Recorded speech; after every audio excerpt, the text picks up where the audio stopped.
It's another edition of Time About the Movies, and today we're taking a look at the films of September 13th, 1996. We've got 7 movies to look at today, so let's just go ahead and jump on into it. We'll start off with the biggest new release of the weekend, Jean-Claude Van Damme and Natasha Henstridge in the action thriller, Maximum Risk.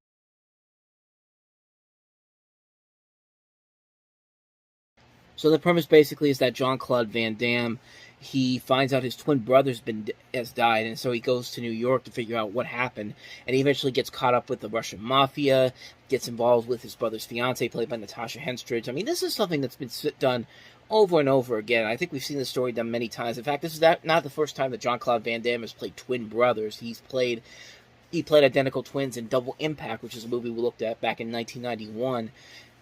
As far as this movie goes, I remember seeing it a long, long time ago. I have not seen it since, so I can't really say nowadays if I liked it or not. But when I watched it back then, I just thought it was all right. I didn't think it was anything too crazy, anything too spectacular. But it was a decent.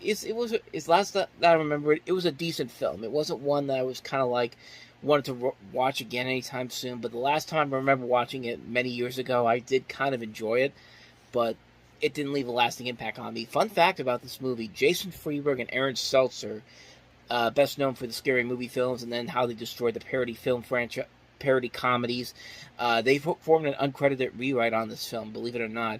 And this director, Ringo Lam, this is his first movie he's ever done in America after many years as a Hong Kong film director. He did Twin Dragons. He's done stuff like The City on Fire, Prison on Fire, School on Fire. This was the first movie he ever did in America. And I guess they brought him over to see if he could have the same kind of success that John Woo had the previous year, in this year with Broken Arrow.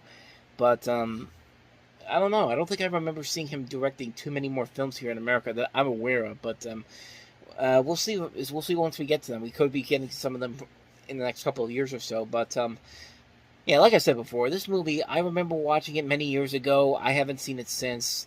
I saw it once. I thought it was okay, but it was never something I really wanted to check out again. So take that for what you will. So that's Maximum Risk. Let's go ahead and take a look at our next movie, and that is Anna Paquin and Jeff Daniels in Fly Away Home.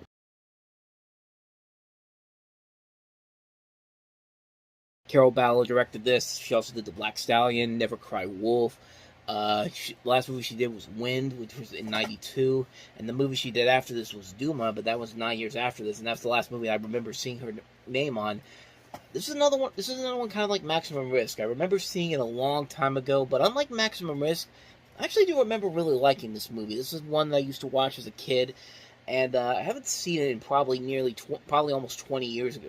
It's been since I've seen this movie, but like I said, I remember watching it. And I thought it was actually pretty good. I mean, the performances carry it all the way through. I do like the message that it's trying to get out here. It doesn't feel like it's trying to tug at your heartstrings manipulatively.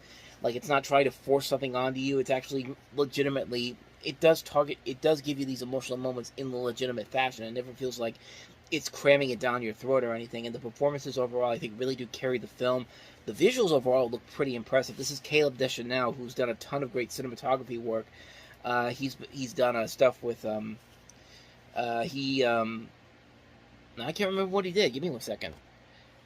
He also did The Black Stallion. He did The Right Stuff, The Natural, It Could Happen to You. Just a ton of really good movies. Stuff like Jack Reacher, more recent stuff.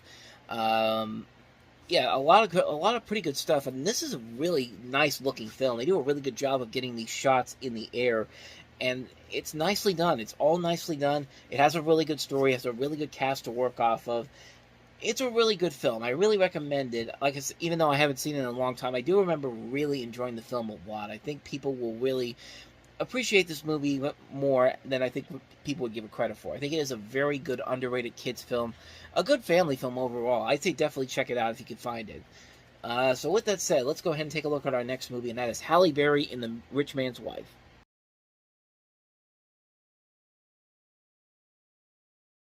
Yeah, I bet you didn't know that Halle Berry starred in the movie where she was married to Shooter McGavin.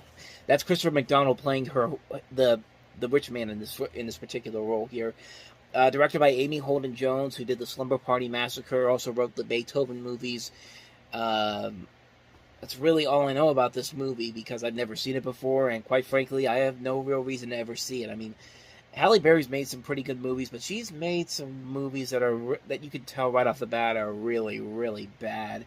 And you don't even need to see the movie, honestly, to really get it for sure. Like The Cell, you could already kind of figure where that's going to go. Kidnap, like stuff like that. Catwoman.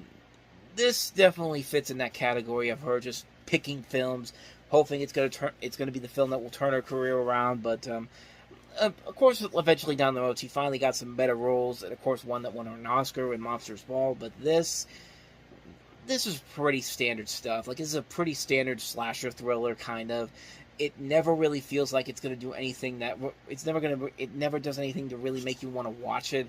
It feels like everybody's kind of wasting their time with it. You don't really get any excitement from this at all. Like, it's not really an enjoyable film. It's not really it's not really that solid. Everybody in this movie deserves a lot better than this. It's a largely forgettable film. I mean, I say that I've seen it. I haven't seen it, but it looks like a largely forgettable film. In fact, most people whenever I look at Halle Berry stuff, nobody ever really talks about this. That probably should give you a good idea of how this movie ends up playing out. So, yeah, I've never seen it before, but I'm guessing that it did not age well or end up holding up over time very well. So, thankfully, she's done a whole lot better than this. So that's The Rich Man's Wife. Let's go ahead and take a look at our next movie, and that is Feeling Minnesota.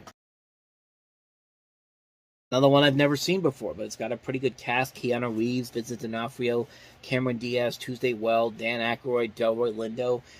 I'm guessing it's kind of trying to be the next Get Shorty in Pulp Fiction. It's even produced by Danny DeVito, who was also in Get Shorty. But it doesn't really look like anything that could be that interesting, especially when you see the reviews for this. I think this has a 14% on Rotten Tomatoes, which does not really show a lot of confidence. And yet, Siskel and Ebert gave it 2 thumbs up, so I'm conflicted on it. I don't know if I want to see it or not, but I mean, at least Siskel and Ebert usually if they give a film 2 thumbs up, it's not usually a really bad movie. But I don't know. This one is very conflicting. I haven't seen it, so I can't really say if it's good or not. So better move on to the next movie. That was a quick one. Next one, we have Grace of My Heart.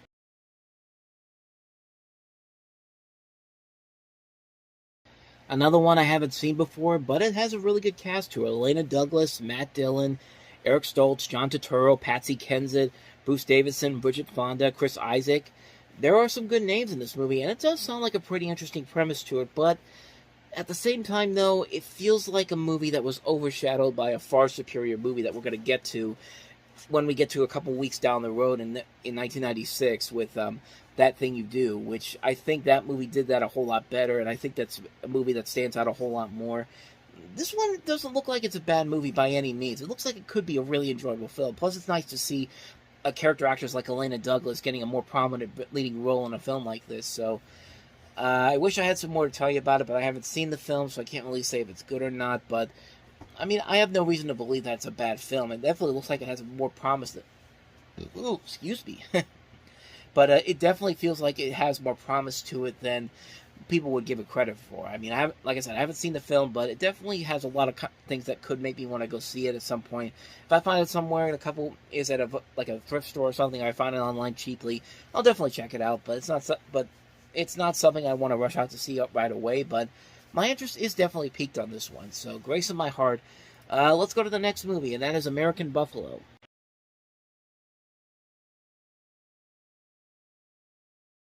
Based off of David Mamet's play of the same name from 1975. You got Dustin Hoffman there, and Dennis Franz and this kid, played by Sean Nelson. And they're basically just 3 guys who plan to rob this house and try to make some money so they can get out of town. And this has been a movie that's been in development hell for a number of years. This was originally in development by the Cannon Group, which was no longer in service at this point. Al Pacino was actually going to be in this, but he turned it down.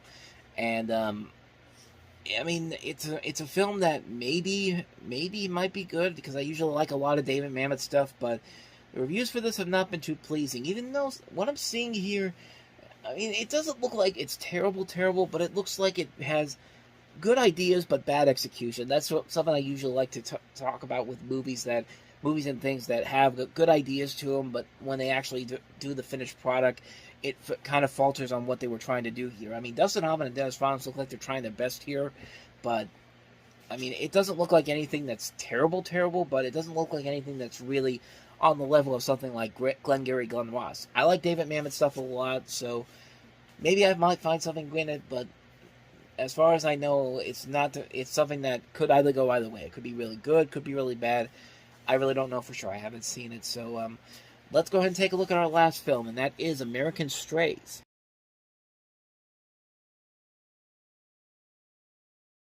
So you've got three interwoven stories of desert travelers. They converge in the small diner, and you see the names in here: Scott Plank, Melora Waters, John Savage, Joe Vitelli, Luke Perry, Eric Roberts, Jennifer Tilly. Really, I know nothing about this movie. I didn't even know it even existed, so I can't really say if it's good or not. But it looks like another one, like American Buffalo. It looks like it has some good ideas to it, but just poor execution. It probably doesn't have anything redeemable about it, so I wish I had some more to tell you about this one, but I know literally nothing about this movie, so really quick one on that one, American Strays.